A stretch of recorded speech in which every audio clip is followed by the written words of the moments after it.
Ontzetting en verdriet na dood van een moeder en haar dochtertje in een flat in Terneuzen.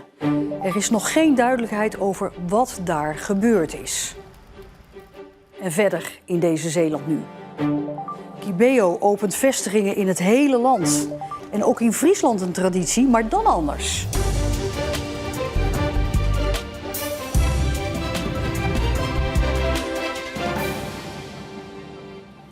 Goedenavond. Een moeder van 29 en haar dochtertje van 5 zijn gisteren doodgevonden in hun huis aan de Vincent van Gogstraat in Terneuzen. Ze zijn door geweld om het leven gekomen, meldt de politie. Vanochtend overheerst de stilte in de straat. Mensen komen kijken bij de flat en brengen bloemen en knuffels.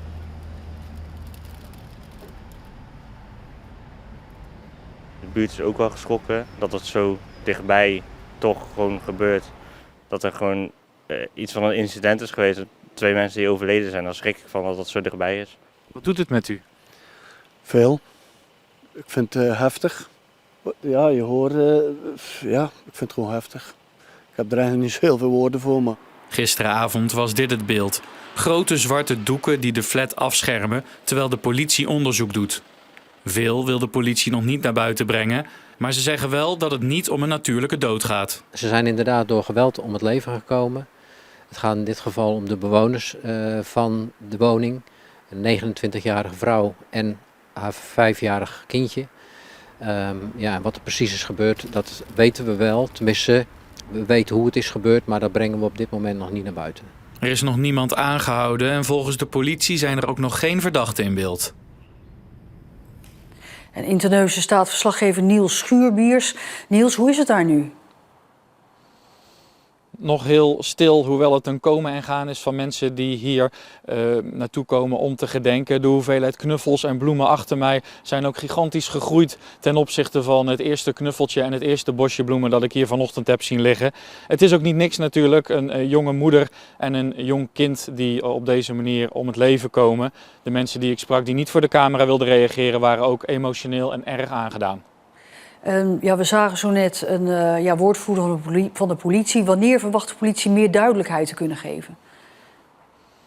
Ja, dat hopen ze snel te kunnen geven, maar vandaag wordt in ieder geval niet meer informatie verwacht. Wel zijn er gisteren schoten gehoord, dat zeggen in ieder geval mensen hier uit de buurt. Maar of dat klopt is op dit moment nog onduidelijk. De forensische opsporing heeft gisteravond, vannacht en vanmorgen ook onderzoek gedaan hier achter mij bij de flat. En ook nu staat er weer een busje van de politie en hangen er linten. Er zijn een hoop mensen gehoord, waaronder buren, familie van de slachtoffers en ook de vader van het kind. Maar er is dus nog geen verdachte in beeld en de politie benadrukt ook dat de vader van het kind absoluut geen verdachte is in deze zaak. Is er opvang voor de mensen in de omgeving? Basisschool De Twijn, waar het jonge meisje op zat, heeft ook aangeslagen gereageerd op het verlies van een van hun leerlingen. En daarvoor was er vanochtend ook psychosociale hulp van de GGD en slachtofferhulp aanwezig op de school. En vanavond is er nog een besloten bijeenkomst op De Twijn voor ouders en verzorgers. Dankjewel voor dit moment, Niels Schuurbiers. Steeds meer mensen kijken naar het risico op overstromingen als ze een huis kopen.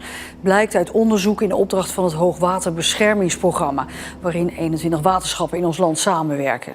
1 op de 4 mensen zegt nu te letten op mogelijke overstromingen.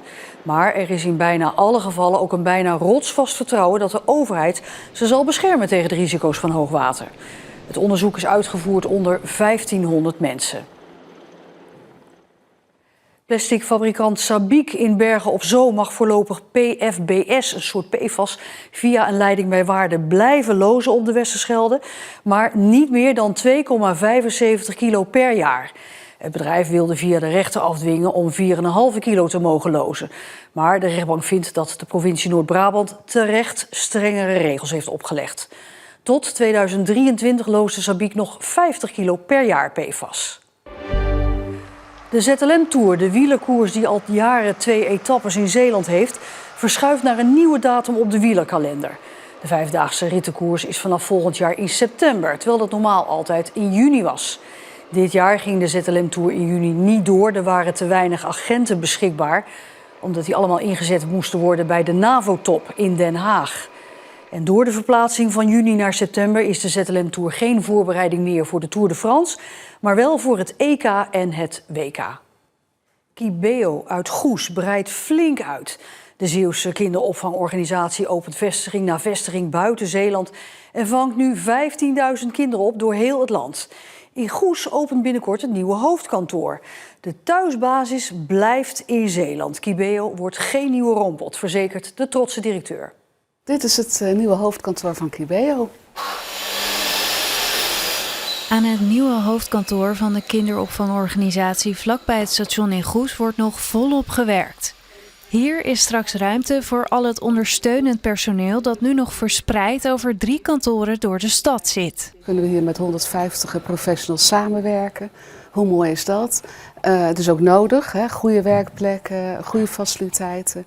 We willen graag onze pedagogen, onze beleidsmedewerkers, controllers binden aan Kibeo, maar ook aan Zeeland. De kinderopvangorganisatie groeit hard. Begon ooit met 5 vestigingen, heeft er nu 225, onder meer in Katwijk, Staphorst en Dirksland. De thuisbasis is en blijft Zeeland. We hebben echt wel overwogen om te kijken van, gaan we de provincie verlaten? We zijn tegenwoordig een landelijke organisatie. Toch besloten om dat niet te doen, want onze wortels liggen op de Beverlanden in Goes. En vond het toch heel fijn om hier ons hoofdkantoor te vestigen. Het is de bedoeling dat dit najaar het nieuwe hoofdkantoor in gebruik wordt genomen. Ja, aangeschoven is verslaggever Marieke Kerklaan. Ja, Marieke, van 5 naar 225 vestigingen door heel Nederland. Ja, hoe is Kibeo zo gegroeid? Ja, Kibeo heeft verschillende labels, zoals ze dat zelf noemen. Dat zijn eigenlijk verschillende vormen van opvang. Ze hebben bijvoorbeeld Wiedewij. Dat is een opvang die gespecialiseerd is in veel buitenspelen, veel in de natuur. Maar ook Elora. En Elora is gebaseerd op bijbelse normen en waarden. Alle pedagogische medewerkers hebben ook een christelijk-reformatorische achtergrond. En die verschillende vormen, dat spreekt veel ouders aan. En zo is Kibeo eigenlijk uitgegroeid tot een van de grootste landelijke kinderopvangorganisaties. Ja, maar hoe komen ze dan al die nieuwe vestigingen? Want gaan ze dan zelf op zoek waar ze kunnen openen? Nou, het grappige is, die bellen Kibeo eigenlijk zelf. Je hebt te maken met kleinere vestigingen die het soms ook financieel moeilijk hebben om zelfstandig overeind te blijven. Die bellen Kibeo op, die zeggen, dit is wat wij in de aanbieding hebben. Wat Kibeo dan doet is de boeken induiken, kijken van wat voor soort vestiging is het. Is het rendabel om het over te nemen? Zijn er voldoende kinderen? Zijn er voldoende pedagogische medewerkers? Ja, en als dat allemaal zo is, dan ligt er eigenlijk een soort draaiboek klaar, zegt Ellie Brandt. En daar hebben we een speciaal team voor, die eigenlijk door het hele land aan de slag gaat met het verbeteren van de pedagogische kwaliteit op vestigingen die we overnemen. En dan gaat het over de taalprogramma's, maar ook over speciaal ontwikkelmateriaal. Alle zaken waar Kibeo zich mee onderscheidt, brengen we naar die vestigingen toe. Ja, alles dus onder die ene Kibeo-paraplu. Hè? Hoe zie je dat terug bij al de vestigingen? Nou, dat zie je dus terug dat ze eigenlijk allemaal een soortzelfde uitstraling hebben. Ze hebben hetzelfde logo, maar denk ook bijvoorbeeld aan de kleding van de medewerkers. Maar ook inderdaad, wat Ellie Brandt al zegt, de taalprogramma's. Dus of je nou in een vestiging bent in Heinkensand of in Eindhoven, alles straalt inderdaad Kibeo uit. En gaat het dan stoppen bij die 225 vestigingen, denk je? Ellie Brandt gelooft zelf van niet en ik eerlijk gezegd ook niet. Ik denk dat Kibeo verder gaat groeien, dus dat het Zeeuwse merk steeds landelijker bekender gaat worden. Wel met de nodige uitdagingen, want ook hier, zoals bijvoorbeeld in zorg en onderwijsland het geval is, oplopende personeelstekorten, oplopende kosten. Denk aan huur, denk aan voeding van de kinderen. En niet te vergeten het wankel overheidsbeleid. Want komt die gratis opvang er dan wel of niet? Dus groei zeker, maar ook met fikse uitdagingen. Marieke, dankjewel. Drukte bij de banenbeurs van Noord-Seaport in Sasvagent vandaag. Het is de 2e keer dat Noord-Seaport een banenbeurs houdt. Dit jaar is het doel om jongeren enthousiast te maken voor een baan in de haven. En dat is makkelijker gezegd dan gedaan. Men denkt van, dat is oude vervuilende industrie. Men denkt van, ik kan daar alleen maar havenarbeider zijn, handjeswerk of dergelijke. Maar het is zo veelzijdig. We hebben IT'ers nodig, ingenieurs, heel veel technische beroepen ook. In het havengebied staan momenteel ruim 6000 vacatures open. Maar het lijkt erop dat er een paar binnenkort worden ingevuld. Ik zag al een paar automerken staan, dus ik dacht van, dat is interessant, dan wil ik zo meteen even kijken. Interessant, zeker die robot. Ik vond het wel een coole robot. In totaal kwamen er 1500 jongeren naar de banenbeurs. In de eerste helft van dit jaar waren er iets meer toeristen in Zeeland dan in de eerste helft van de afgelopen jaren. Dat blijkt uit voorlopige cijfers van het Centraal Bureau voor de Statistiek. Het gaat om een lichte stijging van 1,4%. Het aantal overnachtingen nam wel af en dat zou te maken kunnen hebben met het feit dat mensen tegenwoordig iets korter met vakantie gaan. De stijging komt wel op het konto van met name Duitse toeristen, want het aantal Belgen en Engelsen dat naar Zeeland komt neemt juist iets af. En wie dacht dat ringrijden iets typisch Zeeuws is, die heeft het mis. Ook in Friesland doen ze aan ringrijden. In een museum in Friesland is een tentoonstelling te zien over de Friese variant van het ringrijden. Dat Friese ringrijden gaat net even anders dan in Zeeland. Zo rijden ze allemaal met paard en sjees in draf, wat we ook wel in Zeeland zien. Maar als je goed kijkt, zie je dat ze hier de ring steken met een houten pistooltje uit een houten hand. Maar er zijn ook overeenkomsten.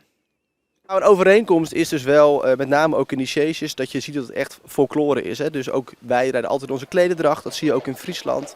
Altijd in de prachtige Friese kleding. Dat doen wij hier in de Walcherse of de Beverlandse klededracht. Dus dat daar het folklore, dat daar prachtig tot uiting komt in die sjeescombinaties, ja, dat is denk ik bij beide provincies van toepassing. Wat Zeeland misschien nog iets unieker maakt, is dat we ook de variant hebben achter ons, namelijk te paard, op het paard, ringrijden in galop. Ringrijden komt ook als folkloristische traditie voor in Duitsland en Denemarken. Dus wie weet zit er in de toekomst nog wel een Europees kampioenschap in.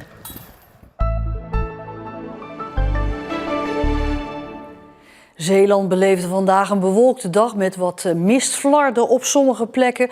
Aan zee was er ook wat lichte regen of motregen en de maximumtemperatuur was 16 tot 17 graden. Morgen is het niet veel anders met bewolking en lokaal wat regen. Later op de dag zijn er wel een paar opklaringen. En donderdag en vrijdag dan is het droog met meer opklaringen. En straks nog een uitgebreid weerbericht van onze eigen weerman. En tot zover deze Zeeland Nu. Het laatste Zeeuwse nieuws is te vinden op onze site en op onze app. Nog een fijne avond.